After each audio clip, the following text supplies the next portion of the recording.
I held my newborn son, Tommy, feeling that rush of paternal pride mixed with pure terror that every new father experiences.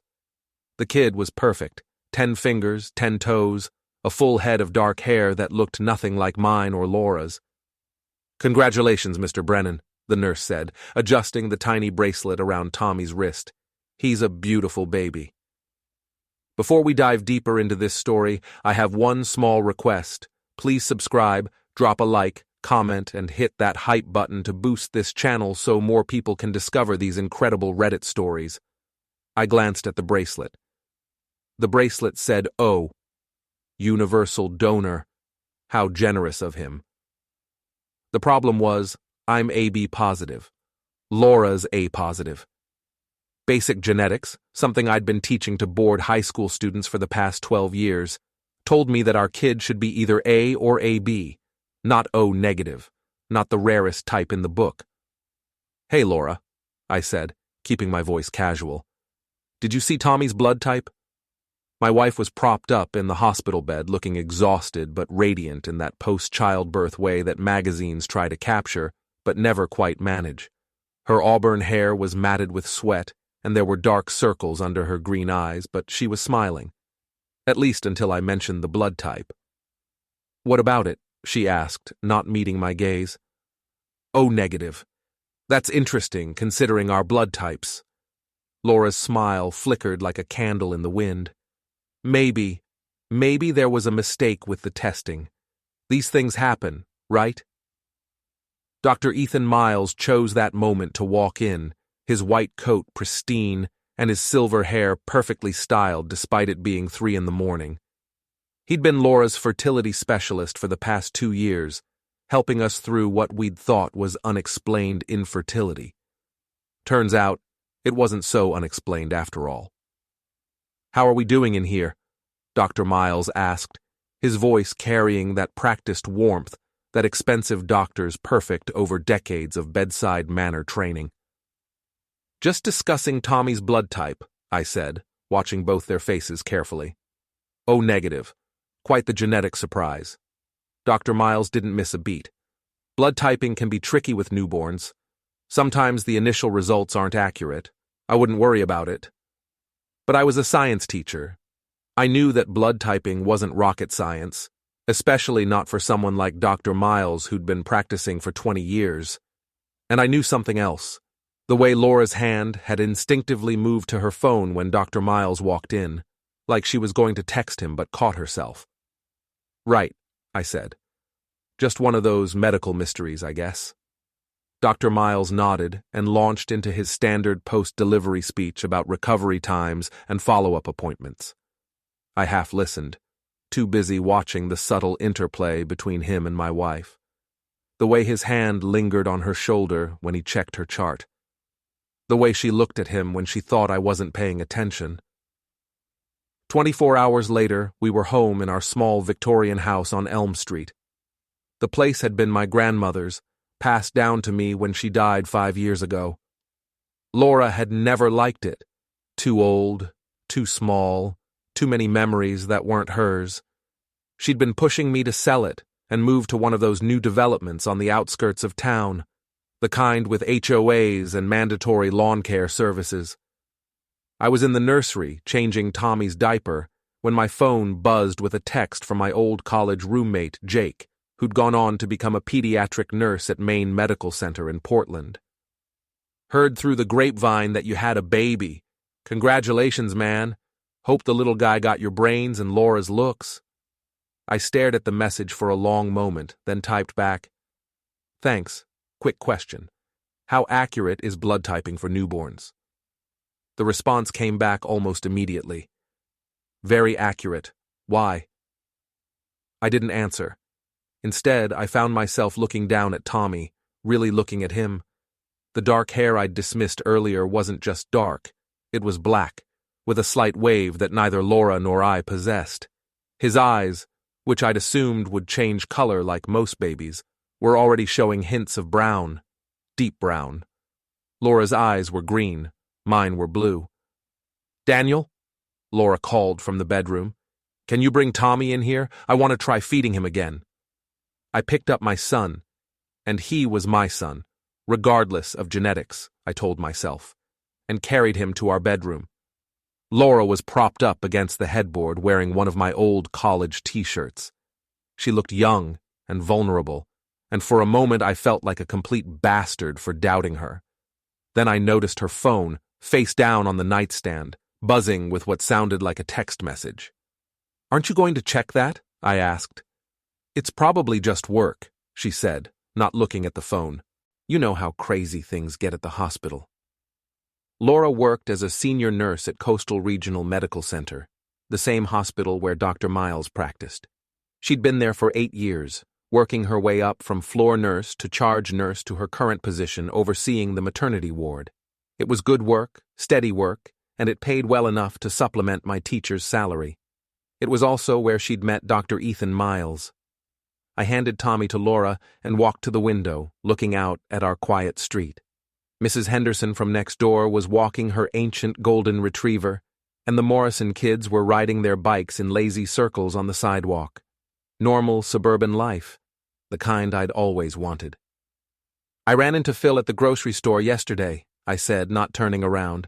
Phil Martinez was an old friend who tended bar at the Salty Dog, the local watering hole where hospital staff often went to unwind after long shifts. "Oh?" Laura's voice was carefully neutral. "He mentioned seeing you there a few times lately. Said you seemed pretty friendly with some of the doctors." I turned around in time to catch the flash of panic in Laura's eyes before she composed herself. "We all go there sometimes after work. It's just colleagues blowing off steam." "Right. Colleagues." Her phone buzzed again. This time she grabbed it quickly, glancing at the screen before setting it face down again. "Laura," I said quietly, "is there something you want to tell me?" For a moment, I thought she might actually do it. Might come clean about whatever had been going on. Her mouth opened slightly, and I could see her wrestling with the decision. Then Tommy started crying, and the moment passed. "I should feed him," she said, and that was the end of the conversation. But it wasn't the end of my suspicions. The next few days passed in the typical new parent blur of feedings, diaper changes, and sleep deprivation. Laura was on maternity leave, and I was on my summer break from teaching, so we were both home, supposedly bonding with our new son and adjusting to life as a family of 3. Instead, I found myself conducting what I mentally termed digital archaeology, carefully excavating the layers of Laura's recent behavior for signs of deception. It started small. I noticed that she kept her phone with her at all times now, even taking it into the bathroom. She'd changed her lock screen from a photo of us to some generic landscape. When notifications came in, she would quickly swipe them away before I could see who they were from. Then there were the late-night text sessions. Laura had always been a light sleeper, but now she was staying awake for hours, the blue glow of her phone screen illuminating her face as she typed message after message to someone. When I asked about it, she claimed she was just chatting with other new moms in an online support group. "It helps to talk to people who understand what you're going through," she said. "What about talking to me?" I asked. "You're not a mom, Daniel. You wouldn't understand." Fair enough, I thought. Except that when I suggested she invite some of these new mom friends over for coffee, she quickly changed the subject. The breakthrough came on a Tuesday morning when Laura was in the shower. She'd left her phone charging on the kitchen counter, a rare oversight that I wasn't about to waste. I had maybe 5 minutes before she finished washing her hair. Her phone was locked, but I knew her passcode. It had been our anniversary date for years, 0815, for August 15th, the day we got married. Except when I tried it, the phone remained locked. She'd changed it. I tried a few other significant dates, her birthday, Tommy's birthday, her mother's birthday. Nothing worked. Then, on a hunch, I tried 0423, April 23rd, Dr. Ethan Miles' birthday. I knew it because Laura had mentioned once that he shared a birthday with Shakespeare. The phone unlocked. My hands were shaking as I opened her messages.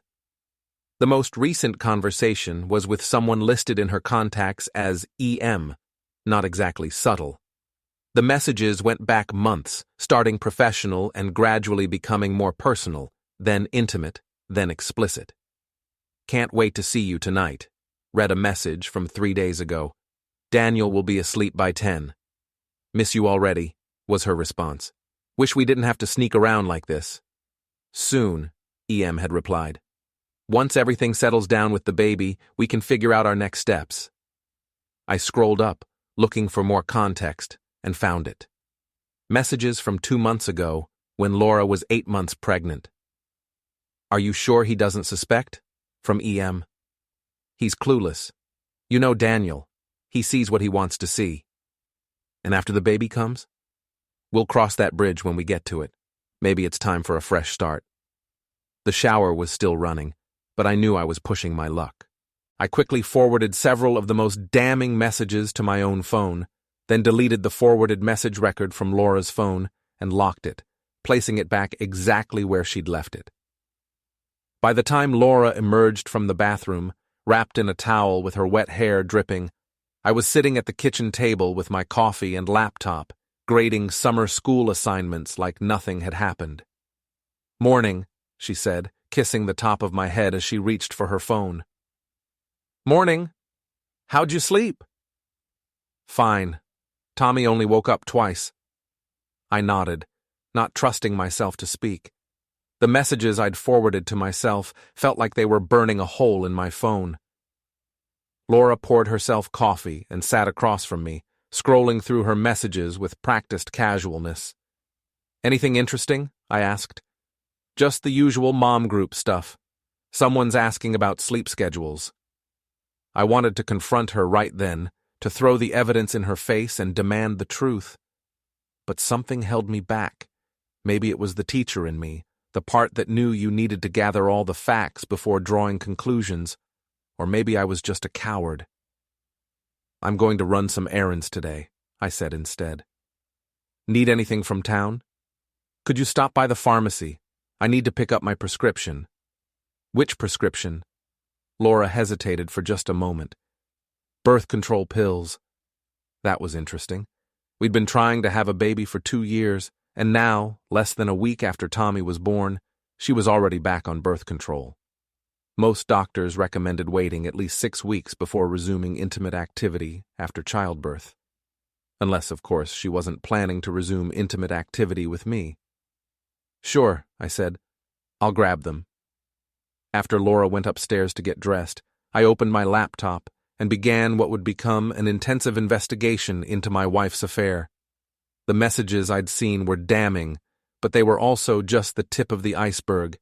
If Laura and Dr. Miles had been carrying on for months, there would be other evidence. I started with social media. Laura's Facebook account was locked down tight, but Dr. Miles was more careless.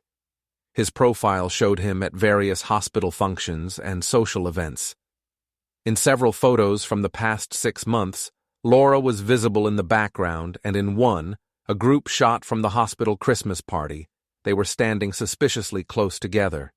Next, I checked our joint credit card statements. Laura had always handled the bills, claiming she was better with money than I was. Now I wondered what else she was better at hiding. The statements showed several charges I didn't recognize. Dinners at upscale restaurants on nights when Laura claimed to be working late. A hotel charge from a weekend when she'd supposedly gone to a nursing conference in Boston. The hotel charge was particularly interesting. It was for a room at the Portland Harbor Hotel, one of the nicest places in the city. I called the hotel, claiming to be Dr. Miles, and saying I needed a copy of my receipt for tax purposes. The helpful desk clerk confirmed that the room had been registered to Dr. Ethan Miles and Mrs. Laura Miles. Mrs. Laura Miles. I sat back in my chair, feeling like I'd been punched in the gut. It was one thing to suspect your wife was having an affair. It was another thing entirely to discover she was already practicing using her lover's name. My phone buzzed with a text from my sister Nina, who lived in Boston. How's the new dad doing? When do I get to meet my nephew? I stared at the message for a long moment, then typed back. Soon. Going through some stuff right now. Everything okay? I almost told her everything right then. Nina had never particularly liked Laura, claiming she was too ambitious and calculating. She's always got an angle, Nina had said after meeting Laura for the first time. Be careful, Danny. But I wasn't ready to admit that my little sister had been right all along. Just new parent stress, I typed instead. Call me if you need to talk. Love you. Love you too. I closed my laptop and went upstairs to check on Tommy. He was sleeping peacefully in his crib, completely oblivious to the drama unfolding around him. Looking at him, I felt that fierce protective instinct that I'd heard other fathers describe, but never fully understood until now. Whatever happened between Laura and me, I wasn't going to let it hurt this innocent kid. Even if he wasn't biologically mine, he was still my son in every way that mattered. But that didn't mean I was going to let Laura and Dr. Miles get away with their betrayal. The Salty Dog was exactly the kind of dive bar you'd expect to find in a Maine coastal town. Weathered wood paneling, nautical decorations that had seen better decades, and the lingering smell of fried clams and spilled beer. It was also the unofficial headquarters for hospital gossip, which made it the perfect place to continue my investigation. Phil Martinez had been tending bar there for 15 years, and in that time, he'd become something of a confessor for the medical community. Doctors, nurses, and hospital staff came to the Salty Dog to complain about their jobs, their patients, and their personal lives. Phil listened to it all with the practiced neutrality of a professional bartender, but he was also my old college roommate, which meant he'd make an exception to his usual discretion. I found him restocking the beer cooler on a slow Thursday afternoon. The lunch crowd had cleared out, leaving just a few regulars nursing their drinks and watching a Red Sox game on the ancient television above the bar. "Danny boy," Phil said, looking up with a grin. "Shouldn't you be home changing diapers?" "Laura's got it covered," I said, sliding onto a bar stool. "Besides, I needed to get out of the house for a while." Phil straightened up, his expression shifting from casual to concerned. He'd known me long enough to read between the lines. "Everything okay at home?" "That's actually what I wanted to talk to you about. You mentioned seeing Laura here with some of the hospital staff." Phil's face went carefully neutral. His bartender face, the one he wore when conversations started veering into dangerous territory. "I might have mentioned something like that. Phil, I need to know what you've seen, what you've heard." He was quiet for a long moment, wiping down glasses that were already clean. Finally, he sighed and leaned against the bar. "You sure you want to go down this road, Danny? Some things, once you know them, you can't unknow them." "I'm already halfway down the road. I just need someone to confirm what I'm seeing." Phil nodded slowly. "Laura's been coming in here for about 6 months now, usually with a group from the hospital, but sometimes—" He paused, choosing his words carefully. "Sometimes just with Dr. Miles." "How often?" "Maybe once a week. They'd sit in that corner booth over there." He pointed to a secluded spot near the back of the bar, "and talk for hours. Real intense conversations, you know? Not the kind of thing you'd expect between colleagues." "Did you ever hear what they were talking about?" "Bits and pieces. Nothing concrete, but—" Phil hesitated again. "Look, Danny, I like you. We've been friends for 20 years. But I also have to work with these people. If word gets out that I'm gossiping about customers—" "It won't come from me," I promised. "I just need to know what I'm dealing with." Phil studied my face for a moment, then nodded. "About 2 months ago, they were here on a Tuesday night. Laura was crying, and Dr. Miles was holding her hand, telling her everything was going to be okay, that they'd figure out a way to be together. The words hit me like a physical blow, even though I'd been expecting something like this." "Did they see you listening?" "I don't think so. I was pretending to clean tables, but I was close enough to hear. Laura said something about not wanting to hurt you, but that she couldn't keep living a lie.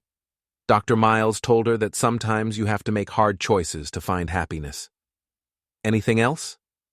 Phil looked uncomfortable. There was one other thing. Last month, maybe 3 weeks ago, they were here again, and I heard Dr. Miles talking about some kind of timeline, something about waiting until after the baby was born to make their move. I felt my hands clenching into fists and forced myself to relax them. Getting angry wouldn't solve anything, but it might make Phil clam up. Their move? I got the impression they were planning to leave, together. Dr. Miles mentioned something about a job opportunity in California, said it would be a fresh start for both of them.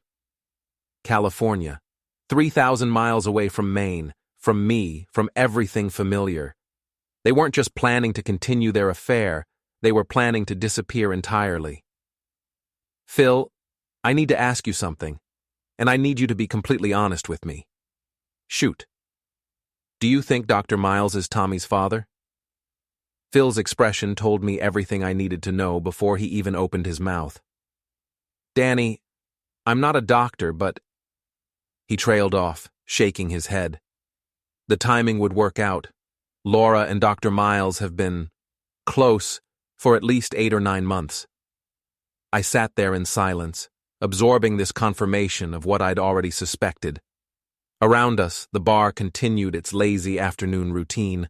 The Red Sox were losing, the regulars were complaining about the weather, and my world was quietly falling apart. There's something else, Phil said quietly. Something I probably shouldn't tell you, but I think you need to know. What? Kelly Brennan. She's a nurse at the hospital, works in administration. She's been in here a few times lately, talking about Laura and Dr. Miles. Apparently it's become pretty common knowledge around the hospital that they're involved. Kelly Brennan wasn't related to me, despite sharing my last name. She was Laura's best friend and had been her maid of honor at our wedding. If Kelly was gossiping about Laura's affair, then it really was common knowledge. What's Kelly been saying? That Laura's planning to leave you after things settle down with the baby, that she and Dr. Miles are just waiting for the right time to make it official. I finished my beer and stood up, pulling out my wallet. This is on me, Phil said, waving away my money. Danny, what are you going to do? I don't know yet, I said honestly. But I'm not going to just sit back and let them destroy my life. Phil nodded. If you need anything, someone to talk to, a place to think, whatever, you know where to find me. Thanks, Phil. I appreciate it. I walked out of the Salty Dog feeling like I was in a fog. The afternoon sun seemed too bright, the sounds of traffic too loud. Everything felt surreal, like I was watching someone else's life fall apart instead of living through my own. My phone buzzed with a text from Laura. How are the errands going? Tommy's been fussy all afternoon. I stared at the message for a long moment, then typed back, almost done. Be home soon. But I wasn't ready to go home yet. Instead, I drove to the beach, parking at the overlook where Laura and I used to come when we were dating. The ocean stretched out endlessly in front of me, gray-green under the cloudy sky. Seagulls wheeled overhead, their cries mixing with the sound of waves against the rocks below. This was where Laura had told me she loved me for the first time, where I'd proposed to her 3 years later, where we'd come to talk about starting a family, about our hopes and dreams for the future. Now it felt like a graveyard for all those memories. I pulled out my phone and scrolled through the messages I'd forwarded from Laura's phone, reading them again with fresh eyes. The timeline Phil had described matched perfectly with what I was seeing in the texts. The affair had been going on for months, maybe longer. Tommy's conception would have coincided almost exactly with when Laura and Dr. Miles started getting serious. And now, they were planning to leave together, taking my son with them to start their new life in California. Not if I had anything to say about it. I started the car and headed home, my mind already working on the next phase of my investigation. If Laura and Dr. Miles thought they could just walk away from the wreckage of my marriage without consequences, they were about to learn otherwise. I might be a small-town high school teacher, but I wasn't stupid. and I definitely wasn't going to go down without a fight. 2 weeks later, I was standing in the ballroom of the Coastal Regional Medical Center, wearing my best suit and my most convincing smile. The annual hospital charity gala was in full swing, doctors, nurses, administrators, and wealthy donors mingling over cocktails and hors d'oeuvres, all in the name of raising money for new medical equipment. Laura looked stunning in a black cocktail dress that I'd bought for her birthday last year. She was working the room like the consummate professional she was, chatting with board members and laughing at administrators' jokes. To anyone watching, we looked like the perfect couple, the devoted nurse and her supportive husband, celebrating the birth of their first child. Nobody knew that I'd spent the past 2 weeks preparing for this moment. "Daniel!" Dr. Miles appeared at my elbow, his hand extended in greeting. "Great to see you here. How's fatherhood treating you?" "It's been an adventure," I said, shaking his hand and holding it just a moment longer than necessary. "Laura's been incredible through all of this. I don't know what I would have done without her." "She's a remarkable woman," Dr. Miles agreed, his eyes finding Laura across the room. "You're a lucky man." "I certainly am. And Tommy's been such a blessing. You know, it's funny. Everyone keeps commenting on how much he looks like you." Dr. Miles's smile faltered slightly. "Really? I hadn't noticed." "Oh yes, it's quite striking. The dark hair, the brown eyes. Laura jokes that he must have gotten your genes instead of mine." The color drained from Dr. Miles's face. That's quite a coincidence. "Isn't it?" I smiled pleasantly. "Although I suppose it's not that surprising, considering how much time you and Laura have been spending together lately." Dr. Miles opened his mouth to respond, but before he could say anything, the lights dimmed and the evening's program began. The hospital's chief of staff took the stage to welcome everyone and introduce the evening's speakers. I excused myself and made my way to the back of the room, where I'd positioned my laptop earlier in the evening. The hospital had asked for volunteers to help with the audiovisual presentation, and I'd been happy to offer my services. After all, as a teacher, I had plenty of experience with projectors and presentation software. What they didn't know was that I'd made a few modifications to the evening's slideshow. The first part of the presentation went exactly as planned. Photos of new medical equipment, testimonials from grateful patients, statistics about the hospital's impact on the community. The audience was appropriately impressed, and the donation pledges were coming in at a steady pace. Then we reached the section I'd added. "And now," the chief of staff announced, "we'd like to recognize some of our outstanding staff members who have gone above and beyond in their dedication to patient care." The first few slides were legitimate, photos of nurses receiving awards, doctors being recognized for their research. Then my special edition appeared on the screen, a photo of Laura and Dr. Miles at the Portland Harbor Hotel, clearly taken from the hotel's social media page. They were standing close together in the hotel's elegant lobby, Laura's hand resting on Dr. Miles's chest. The caption read, "Dr. Ethan Miles and Nurse Laura Brennan, demonstrating their commitment to continuing education at a recent medical conference." A murmur went through the crowd. I saw several people pointing at the screen, whispering to their companions. Laura's face had gone white, and Dr. Miles looked like he was about to be sick. But I wasn't done yet. The next slide was a screenshot of one of their text message conversations, with the phone numbers blocked out, but the names clearly visible. "Laura, can't wait to see you tonight. Daniel will be asleep by 10. Ethan, miss you already. Wish we didn't have to sneak around like this. Laura, soon.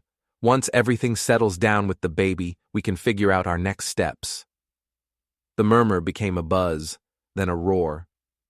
People were staring at Laura and Dr. Miles, their expressions ranging from shock to disgust to barely concealed delight at the scandal unfolding before them. The chief of staff was frantically trying to figure out what had gone wrong with the presentation, but I'd locked the computer and pocketed the password. The final slide appeared on the screen. A side-by-side comparison of Tommy's newborn photo and a professional headshot of Dr. Miles. The resemblance was unmistakable. "Ladies and gentlemen," I said, taking the microphone from the stunned chief of staff, "I'd like to thank you all for coming tonight. As you can see, our hospital staff are indeed very dedicated to their work. Some might say they're dedicated to the point of creating new life." The room erupted. People were shouting, cameras were flashing, and security guards were moving toward the stage. Laura was crying. Dr. Miles was trying to push his way toward the exit, and the hospital administrators were in full damage control mode. I handed the microphone back to the chief of staff and walked calmly toward the door. As I passed Laura, she grabbed my arm. "Daniel, please, I can explain." "No need," I said quietly. "I think the pictures speak for themselves. You don't understand. It's not what you think. It's exactly what I think. You've been having an affair with Dr. Miles for months. Tommy is his son, not mine. And you were planning to leave me and move to California with him." Laura's eyes widened. "How did you—" "I'm a teacher, Laura. I'm very good at research." I pulled my arm free and continued toward the exit. Behind me, I could hear the chaos continuing, people demanding explanations, the chief of staff trying to restore order, Dr. Miles attempting to give some kind of statement. In the parking lot, I sat in my car for a moment, letting the adrenaline subside. My phone was buzzing with calls and text messages, but I ignored them. There would be time to deal with the fallout later. Right now, I had one more stop to make. Dr. Miles' BMW was parked in the VIP section of the parking lot. I walked over to it casually, looking around to make sure I wasn't being watched. The lot was mostly empty. Everyone was still inside, dealing with the aftermath of my presentation.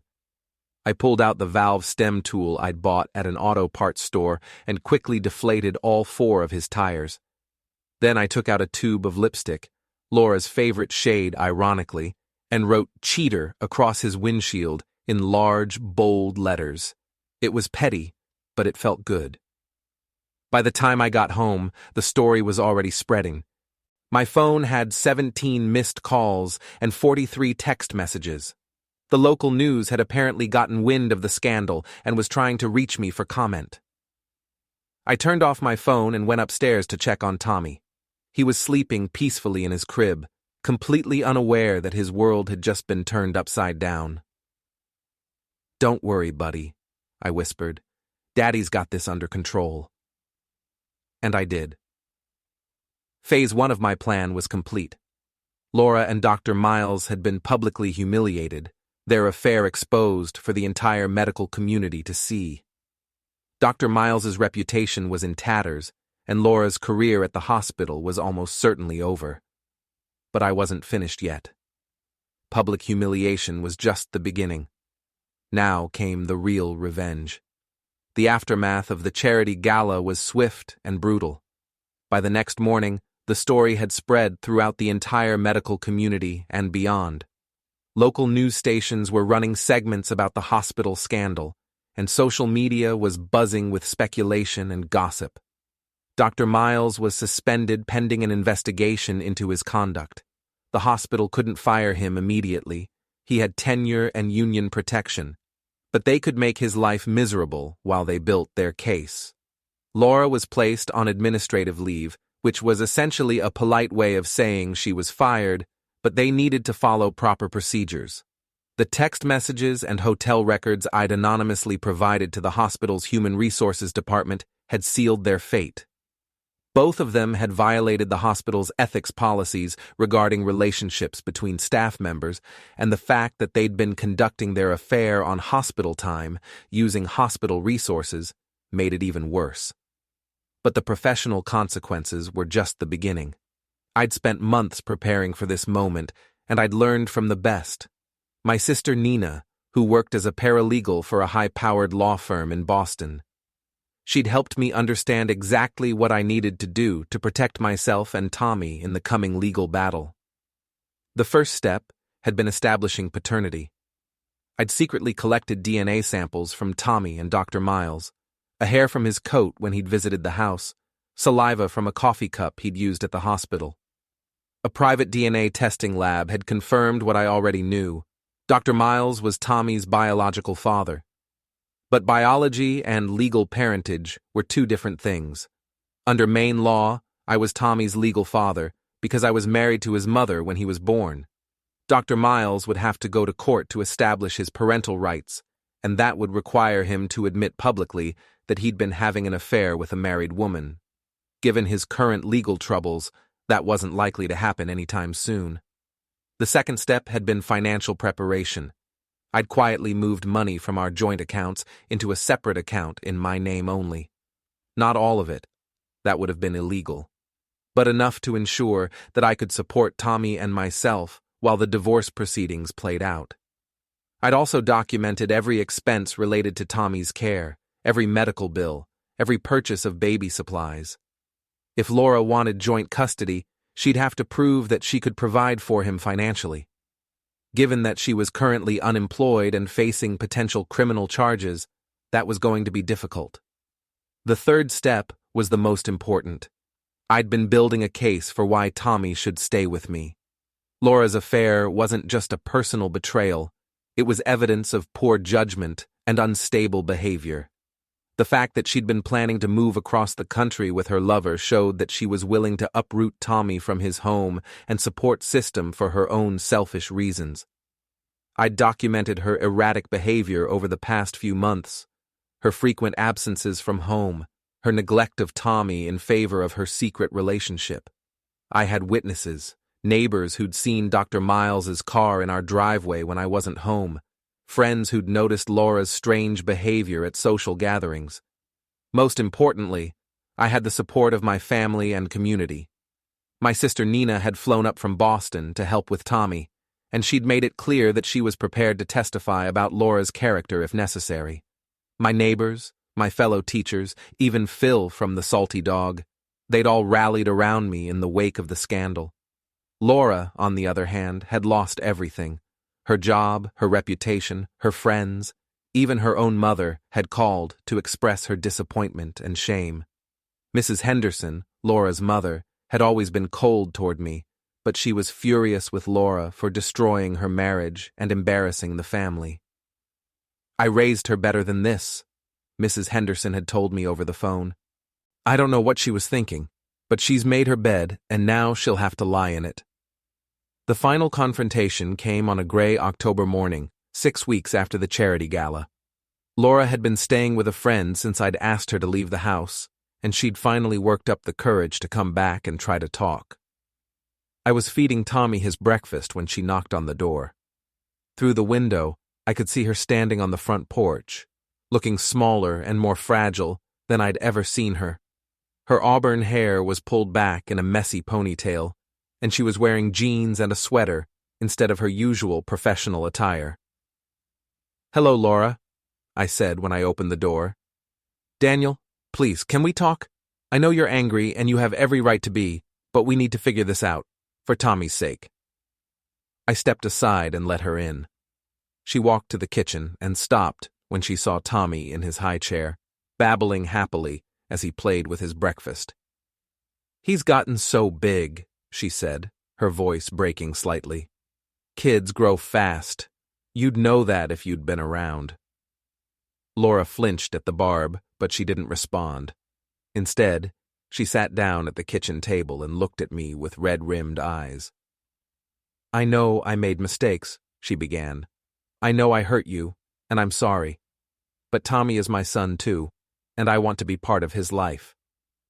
"Your son?" I sat down across from her. "Funny, I thought Dr. Miles was his father." "Biologically, yes, but what? You thought you could just pretend he was mine, and I'd never find out? You thought you could have your affair and your perfect little family too?" "It wasn't like that," Laura protested. "I never meant for any of this to happen. Ethan and I, we connected. And when I got pregnant, I thought maybe it was a sign that we were meant to be together." "A sign?" "You were married, Laura. To me." We were trying to have a baby together, and instead you were sleeping with your colleague and passing his child off as mine." Laura was crying now, tears streaming down her face. "I know it was wrong. I know I should have told you the truth from the beginning, but I was scared, and I didn't know how to handle it." "So you decided to lie? To me, to Tommy, to everyone. You were planning to leave me and take Tommy to California with Dr. Miles? Did you think I'd never find out? Did you think I'd just let you disappear with my son?" "He's not your son!" Laura shouted, then immediately looked stricken. "I'm sorry, I didn't mean—" "Yes, you did. And you're right. Biologically, he's not my son. But legally, he is. I'm the one on his birth certificate. I'm the one who's been taking care of him while you've been dealing with the consequences of your choices." Laura wiped her eyes and tried to compose herself. "What do you want, Daniel? Do you want me to beg? Do you want me to grovel and tell you how sorry I am? Because I am sorry. I'm sorrier than you'll ever know. I want you to understand that actions have consequences," I said quietly. "You made your choice when you decided to have an affair. You made your choice when you decided to lie to me about Tommy's paternity. You made your choice when you planned to leave me for another man. And now you're making your choice by trying to keep me away from my son. I'm protecting my son from an unstable mother who's already proven she's willing to put her own desires ahead of his well-being." Laura stared at me for a long moment. "You've changed, Daniel. You used to be kind, compassionate. This person sitting in front of me, I don't know who you are anymore. I'm someone who learned not to trust the people who claim to love him," I replied.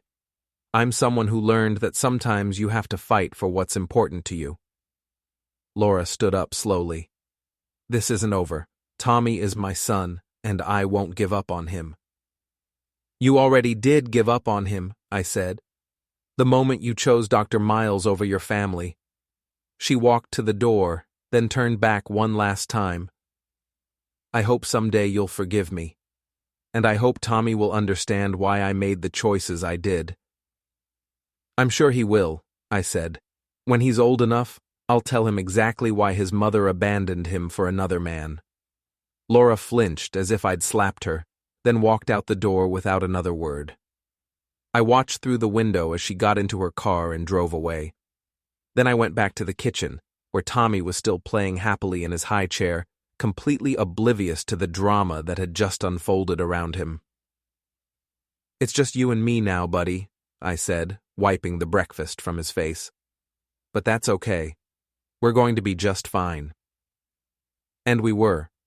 The divorce was finalized 6 months later.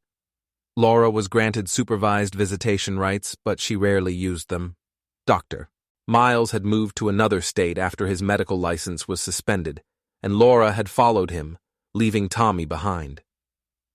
I got the house, primary custody of Tommy, and child support payments that Laura rarely made. More importantly, I got my self-respect back and the knowledge that I'd fought for what was mine and won. People in town still talked about the scandal sometimes, but mostly with admiration for how I'd handled the situation. I'd become something of a local hero, the wronged husband who'd exposed his cheating wife and kept his dignity intact. Tommy thrived in the stable environment I provided. He was a bright, happy child who never seemed to miss the mother who'd abandoned him. When he was old enough to ask questions about Laura, I told him the truth, that sometimes adults make bad choices, but that didn't mean he was loved any less. As for Laura and Dr. Miles, I heard through the grapevine that their relationship hadn't survived the scandal.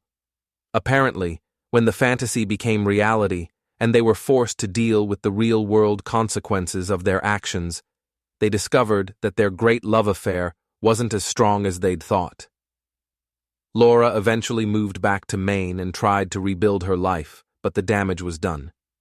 The medical community has a long memory, and her reputation never recovered. She found work as a home health aide, making a fraction of what she'd earned as a senior nurse. Dr. Miles never returned to Maine. Last I heard, he was working at a small clinic in Nevada, his once promising career permanently derailed by his poor judgment. Sometimes, late at night when I was putting Tommy to bed, I thought about what might have been if Laura had just been honest with me from the beginning. If she'd told me about the affair, about Tommy's paternity, about her feelings for Dr. Miles, maybe we could have worked something out. Maybe we could have ended our marriage with dignity and found a way to co-parent Tommy effectively. But she'd chosen deception over honesty, selfishness over responsibility, fantasy over reality, and in the end, those choices had cost her everything. As I tucked Tommy into his crib and watched him drift off to sleep, I felt a deep sense of satisfaction. I'd been betrayed, humiliated, and abandoned, but I'd survived. More than that, I'd won. Laura and Dr. Miles had thought they were so clever, so sophisticated, conducting their affair right under my nose. They'd underestimated the quiet high school teacher, dismissed me as boring and predictable. They'd learned otherwise. Justice, I'd discovered, wasn't always about what happened in courtrooms or police stations. Sometimes it was about patience, preparation, and the willingness to fight for what you believed in. Sometimes it was about making sure that people faced the consequences of their choices, no matter how much they might regret them later. And sometimes, just sometimes, the good guys actually won.